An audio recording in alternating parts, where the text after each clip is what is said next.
وأن شيخ إن شاء الله تعالى نقول شندونه سؤال شوقه الرئيسة قرآن كقريها الله سورة كور الشيخ سؤال شلبات شيخ من بناته إنك بيه استلقوا بيرق بدا سؤال صدحات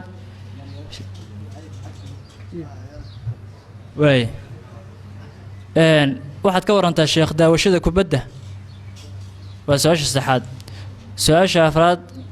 وحن دقنا هاي قري قبور كل حيالة إيه صلاة ما لقى أقبليا سؤال شراد نين باندر إلهي أقاضي قاريك أيا نلا دعي نينك واد داوعمي وحمل لي يقول لي واي سؤال اللحاد قبل أيا نينك دي كم قنيه هي لبس سنة تلافكينا وقبون ويوف تلافكينا وكم جوابيه ميل فوق نقول شوقا تقبل حال كذا رمح نقريه سؤال تطبات من بنانته هاي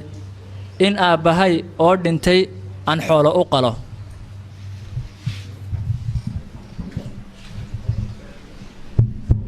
بسم الله الرحمن الرحيم قرآن كريم كا قلوبتا لغو قرحينيا قلوبتا أيا لغو قرحينيا أي نكو حافظسنahay dhaqanka lagu qurxinaya sida Aisha bay tiri kaana khuluquhu alquran akhlaaqdii nabigu waxay ahayd quraanka meelaha la diiday waxa kamid ah meelaha quraanka nadaafad xumo ugu jirto sida baabuurta kolayada jaadka gidaarka boorkii wasakhdu ay ku dhacayso meelaha say culimadu aad u diidaan laakiin meeshii nadiifa ama guriga dhaxdiisa ama xafiiska dhaxdiisa ee wax wasakho soo gaaraya aanu jirin ma diidaan culimadu waayo ixtiraam iyo ikraam bay dadku uga jeedaan inay maamuusaan laakiin allawxaat meelaha iyo jeer ihaana ay ugu jirto quraanka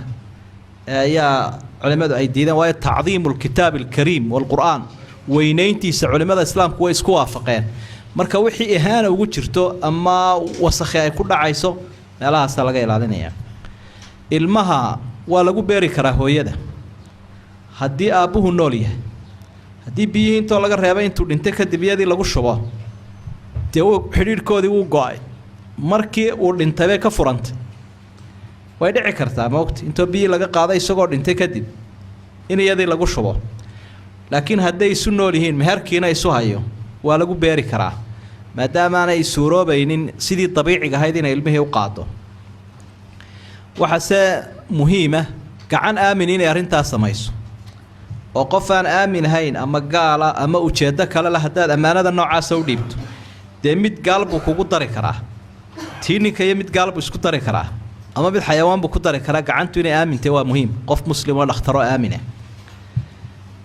gurigu inuu qabriga ku dul yaallo waa la eegayaa ma qabrigaa horreeyey mise guriga haddii qabrigu uu horreeyey dee gurigaa laga daynaya haddii qabrigu uu dambeeyeyna qabrigaa la saaraya xawaalaha muslimiinta lagu daraya waayo qofkan meesha lagu aasay isaga qudhiisu intan u yeeshay kanifka dee dowladdii hoose intan siisa kanna booskii aakhiru isaguna intan ka helay marka in lagu qabsado laga riixo dee dadka ifkaba kama ogolin moogta imika meeyarku uu kala celinayaa dadku see u kala horreeyeen buu kala celinaya xule baloorkani uu sharciyeysnaa siyaasiya dayr buu lahaa adeer u daa iska tag meel kala bannaan doono marka qofkana isaguna mitir iyo barkan u yeesho inkastoo dhibaato weyn imikayna haysato deegaamadeenna weliba hargeysaan filayana usii badan tahay dadku markay halkan deganaayeen xabaaluhuna agtooda ahaan jireen magaaladii way sii ballaarato xabaalihii way sii masaxmeeno haddana waa la sii guuro agtoodunbay ka sii dhigeen qaybo dhanbaaba magaaladii xabaalaba ah maxaa la yeelayaa taa qudhigeedu waxay u baahan tahay masalooyin aanu kolley baxfiyaynay maalmahan aanu baadhaynay ayay ku jirtay bal inay suuragal tahay meeshii qabrigan ihaana ugu sugantay ee lagu dulaynayo in laga saari karo taasaanu iyadana baxthi ku wadno weli maanaan ka salgaadhin qofka direefarka ah ee gaadhiga wada mar walba wax laguma yeesho marna waxbaa lagu yeeshaa marna waxbaa lagu waayaa taasina kolley waxa ay la xidhiidhaa muxuu xadgudub sameeyey muxuu gaboodfal sameeyey labadaasaa loo qiyaasaa mar baanu xadgudub iyo gaboodfal toona samaynin markaasoo kale waxba looma qabsanayo sharci ahaan waxaan raacin lahaa dadka baabuurta leh ama gaadiidka leh iyaga sharci ahaan waxba laguma leh xataa qaanuunka farjiga waxba laguma leh sharciyada iska daayo ninkii gaari buu leeyahay magaalo kale uu iska joogaa darawal baa wada darawalkaas uma arrintiisa leegaya shilka uu galay isaga qalad ma u soo baydhaya mise uma soo baydhayo laakiin ninkii baabuurka lahaa oo maanta aynu ognahay kala bar in xaq la saaro Soomaa wixii intoo la qaybiya kala bar dusha laga saaraa isaga de maxaa uu qorin in leeyo nin kala riday oo kale marka taana waynu baraarujin lahayn ninka oridani ay sheegtay in la waayay kiiskaaga maxkamadda aad u gudbin doontaa haddii aad sabri kari weydo maxkamadda degmada qaadiga baafinaya telefoonadiisa siin doonta uu la xidhiidhi de hadduu u dhagooleeyo uu isdhagatiro uu isdhatira inantiina inuu cadilaabu doonay de lama ogola dumarka in lagu tacadiyo hooyooyinkeen iyo hablaheenna iyo ooriyaheenna looma baahna in lagu tacadiyo la taranseejiyo qofku dee cunno may soo doonana taran bay doonaysa marka in la dayaco looma ogolo qur-aanku wuxuu diiday in gabadhii fatadaruuha kalmucallaqa iyadoo deldelan in laga tago uu diiday oo nin ahayn nin la'aan ahayn ku xisaabtan gabadhaad cadilaysa inay walaashaayoo kale tahay inay inantaadii oo kale tahay marka ama waa inuu furaa ama waa inuu qabaa si wanaagsan qaadiga ka fasakhaya hadduu ku qanco inuu ninkani yahay mid inanta caarcaarinaya ama silcinaya waalidka sadaqa waa loo bixinayaa oo waxyaabaha loo qabanayo waxa ugu sii muhiimsan waqafka guri loo dhisa masaajid ceel biyo ah wadooyinka waxyaabaha waqaf loogu bixinaya sadaqa la cuno hal marna waa loo sameyn karaa iyo raashin wuxuuna si culimadu leeyihiin waxa laga daynayaa ta'qiidka waqti xadidan in lala eegto oo yeerliya ama saddexdii habeen mar ah waqtiyada gaarkaynu ku xidhno waqtigaas cayiman baa laga daynaya wallahu a'lam aydan xasuusiye ee kulli su'aalo fara badan isku mid ah jiray qaar badan oo aan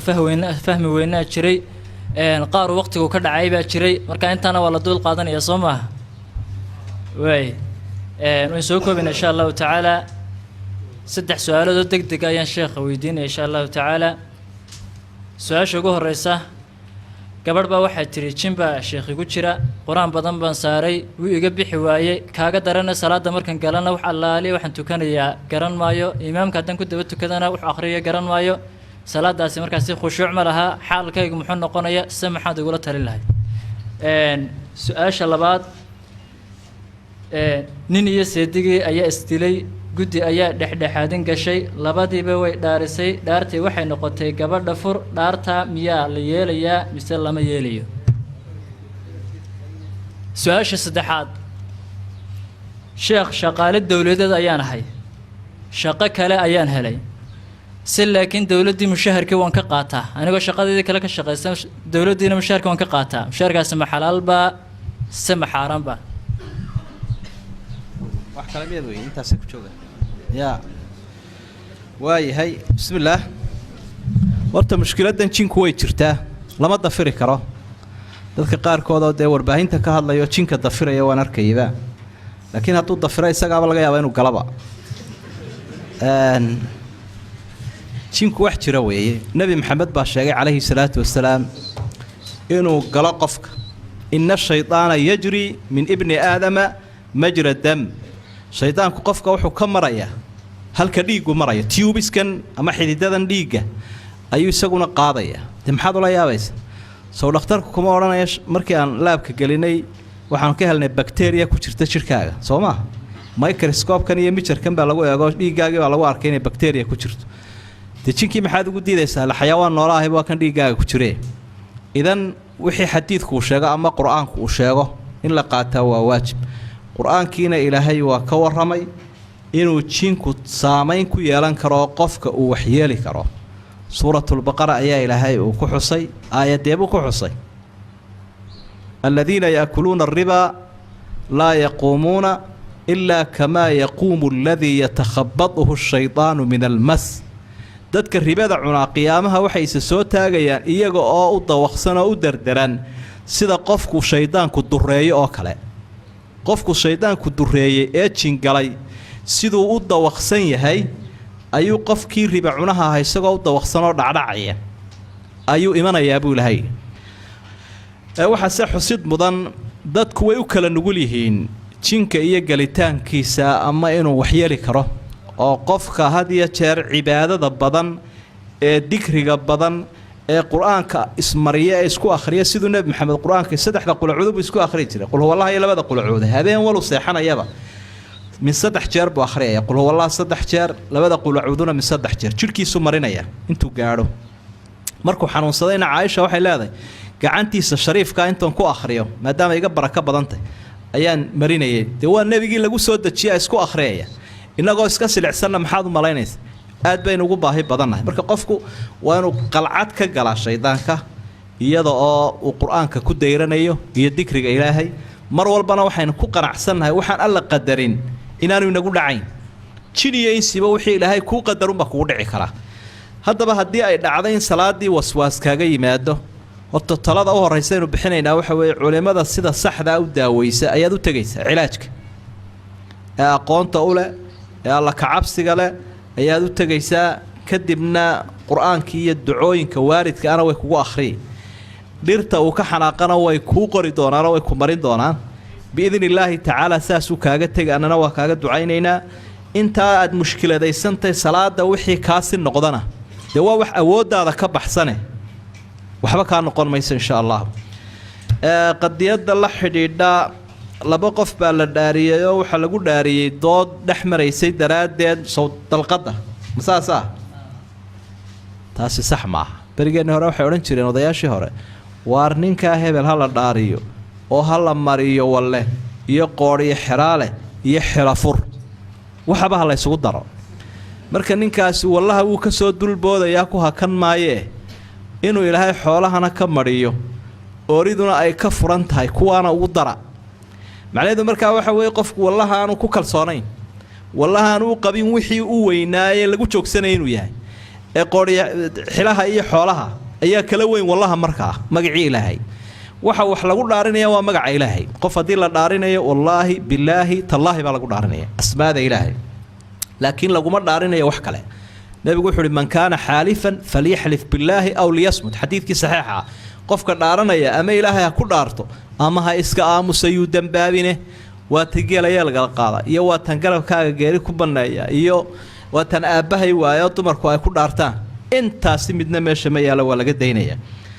inaad mushahar ka qaadato maalka ummadda waxna aanad u qabanin waa qaladee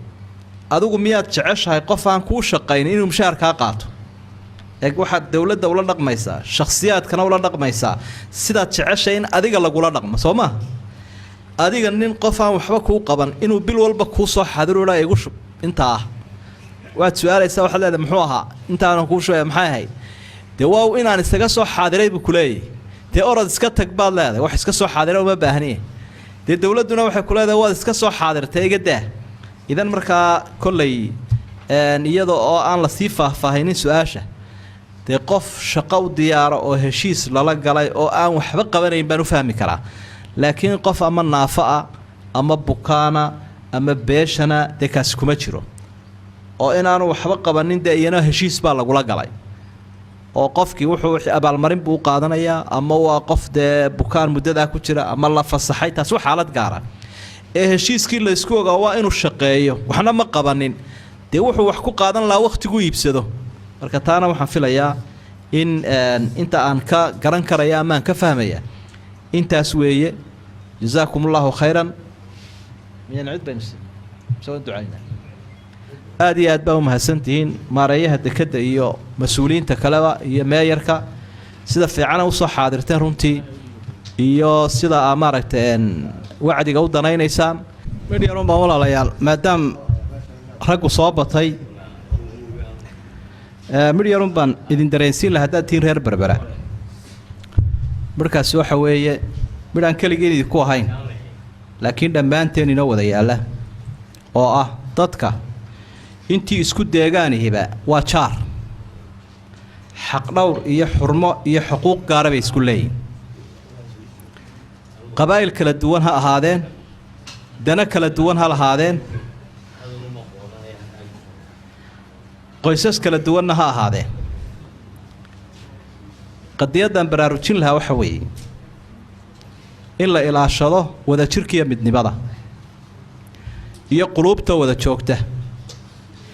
iyo in la isu dulqaato oo la ogaado shayga la yidhaahdo cafiska iyadoo culimada iyo madaxduna hormuud ka yihiin hadday siyaasad tahay siyaasaddu haa dee dadkii hoggaamin bay u baahan yihiin hoggaamin ayay u baahan yihiin cid waloo ku faahina xaq bay u leedahay markaa si nasiiha oo hufan oo aan lahayn xadaafiir iyo ceebayn iyo xadgudub toona ayaynu u baahannahay in dadku ay u raadsadaan ay u dhammaystaan howlahooda iyo hoggaamintooda oo aan qolana qolo duraynin ku xadgudbayn waataynu xalay ka hadlaynaa xaqulmuslimi cala almuslim xaqa uu qofka muslimkii leeyahay karaamadiisa iyo xuquuqdiisa la dhowrayo marka qadiyadda noocaasi waa ta wanaajinaysa amniga waa ta wanaajinaysa cibaadada waa ta wanaajinaysa deegaanka oo deegaankii wuxuu ku qurux badnaanayaa dadka wada jooga markay quluubtoodu wada jirto ay dhan waxu wada riixayaan ayaa ay wanaagsanaanaysaa ilaahay baa ummadda markuu ummadna sheeganayay waxau ihi wadkuruu nicmat allaahi calaykum id kuntum acdaa'an faallafa bayna quluubikum faasbaxtum binicmatihi ikhwaanan wa kuntum calaa shafaa xufratin min annaari faanqadakum minha ilaahay baa idinka badbaadiyey godkii naarta ahaa ee qabyaalada ahaa ee qarkiisa saaraydeen ayaa ilaahay ummadda ummadna sheegtay nicmada ilaahay uu idin siiye diintiiyo iimaankiiyo islaamnimada xusuusta marka dadku deegaamay isugu faanaya gobolka saaxil gobolka hargeysa ama maroodijeex saasaa loo soconaya tartiibtaas weeye aqoontiisa dhismihiisa horumarkiisa ilbaxnimada uu gaadhay oodii ab ka dhow baa lay soo mahmaha soomaaliyeed maaha waxa ooda la yidhaahda abka ka dhow walaalkaaga ku ag taagani ee isku deegaanka tihiin isaga ayaa dad walba kaa xiga haddaad bukooto wuu ku booqanayaa wuu ku daaweynayaa haddaad dhimato jinaasadaadu ka ergeynayaa wuu ku raacayaa marka sidaasaynu u xisaabtamaynaa dadkuna markaas sidaasay xuquuq isugu leeyihiin marka dadka qaarkood baa laga yaabaa in arrinku yaro qalloocdo oo bahal qabyaalad la yidhaahdo balaayo af lagama dhowre baryahan dambe soomaalida guud ahaan iyo gaar ahaanba de innaga waynu maqmaqlaynaa iclaamka in wax soo duulduulaan marka sidhinkaasi yuu nagu sii dallacmin sidhinkaa ha la dabciyo soo sax maaha walaalayaal sidhinkaa in la dabciyo madaxdana danbay u tahay maalqabeenkana danbay u tahay oo madaxdu waxay wada maamulayaan dadkoo dhan ninna reerkiisu kuma filla ninka madaxdaa dadkoo dhan buu wada xukumaya in markastoo cadadku u sii bato suuqiisaa sii badanaya soo maaha qofka ganacsadaha ana qolo qura waxba kama iibin karo ganacsigiisu inuu ummadoo dhan wada gaadho meel walba shaabadiisu ka muuqatuu jecelya wadaadkuna waa saasoo kale dee soo maaha qoladiisoo qura hadduu wacdiya ka warran dee intan in leeg iman mayso isaguna badeecaddu sidaa waaba tii ugu qaalisanaydba waa ammaano diiniyahoo gaalkaa xaq u leh gaalka xaq buu leeyahy gaalka iminka halkan jooga idinla talinaya ama farsamada iyo aqoontan idin baraya dee notebookuna ka samaysanin oo aqoon maadiuna ka qaadanin isaga laftiisa isortaag adigoo isticmaalaya aqoontaada iyo luqadaada dabeetana ilaahay xaggiisa ugu ergee oo islaamnimada u bandhig kaasaa xaq inagu leh oo waa inay keeni kartaa sidaad u qancinayseed macaanka islaamka ugu sharxayso inuu walaalkaagii muslimka ahaa ee intanaad ka sugaysa wax ka weyn kugu tari lahaa waa inuu noqdaa marka hanka ummadda ayaynu ka hadlaynaa walaalayaal inuu weynaado hanka ummaddu waa inaanu cidhiidhi soo gelin oo qof waliba uu ku xisaabtamaa suuqiisu siduu ku ballaadhan lahaa xataa hadduu maslaxad doonayo hadduu aakhiro doonayo waa dee wataynu ka hadlayna laakiin xataa hadduu adduunyo doonayo in hankiisu sidaa u weyn yahay ayaa qiimaha weyni uu ku jiraa deegaamaduna sidaa u xisaabtamaanoo tartankeennu qolo iyo qabyaaladaanu noqona deegaamo uu noqdo oo aqoontiisa deegaankaa la eego horumarkiisa la eego oo dee waa idin marar badan waa laydinku majeertaa waxaa la yidhaha berbera runtii wax badan baa horumaray laamidii nadaafadii gobollada kale marka ay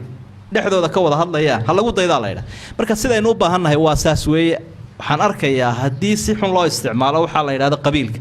waddankuna wuu xumaanayaa diintuna way xumaanaysa wax badan baa qalloocanaya marka jasaakumullahu khayran anigoon lahayn waxbaa jira laakiin taan ka hadlayaa wax caamahun oo aynu iclaamkeenna iyo duulduulka aynu soo arkayna iyo wakhtiga doorashooyin iyo wax yimaadaan xaraarada iyo xiisada iyo xayraanna iska soo yaro biirbiira soo maaha taasun baan ka hadlayaan leeyahay si degan oo xikmadaysan oo xaq ku jira ha loo raadiyo ilaahay dembigeenna ha dhaaf kii waalidkeenna ha dhaaf aakhiri iftiinka wasirhon allahayna waafajiyo dadka inta bugta allah caafiyo cudurka caafimaad Allah ugu bedelo cudurka caafimaad Allah ugu bedelo inta muraad le muraadkoodan macsiyo ahayn Allah siiyo muraadkoodan macsiyo ahayn Allah siiyo qof walo inaga midiba ujeedu leeyahay waxbuu ka fikiraya waxbuu danaynaya wixiisa oo diinta khilaafsanayn Allah siiyo dalka dunyada dadka diinta waxaynu haynaba Allah inoo barakeeyo waxaynu hayna Allah inoo barakeeyo balaayadana Allah in hareer mariyo muslimka dhiban ee walaalaheena caalamka ku nool dhibka Allah ka dulqaado nasrigiisa iyo guushiisa Ilaahay ha siiyo cadawgana Allah uga heliyo cadawgana Allah uga heliyo cisigeenana kor Allah u qaado qulubteennana Allah isu jeediyo kuwa aan isu daba jeedin isu soo jeesto isqaabila Allah inaga dhigo kuwa ifka ku walaala Allah inaga dhigo jannadana kuwa walaaltinimada ku tago halka isku waraysta Ilaahay inaga dhigo cadaabkiisana kuwa Ilaahay ka nabadgeliyo Allah inaga yeelo qoysaska iskhilaafsan qulubtooda Allah isu jeediyo caruurta inta halowsan Allah soo hanuuniyo inta hanuunsanna Allah inoo hagaajiyo dadka caruurbanaya caruur wanaagsan Allah siiyo inta caruurtu ka leexatayna Allah soo hanuuniyo Ilaahay ha soo hanuuniyo dhalinyarada guurka u baahan oori xalaal Allah siiyo oori uu ku nasta Allah siiyo hablaha wiilal u baahanna wiilal wanaagsan Allah siiyo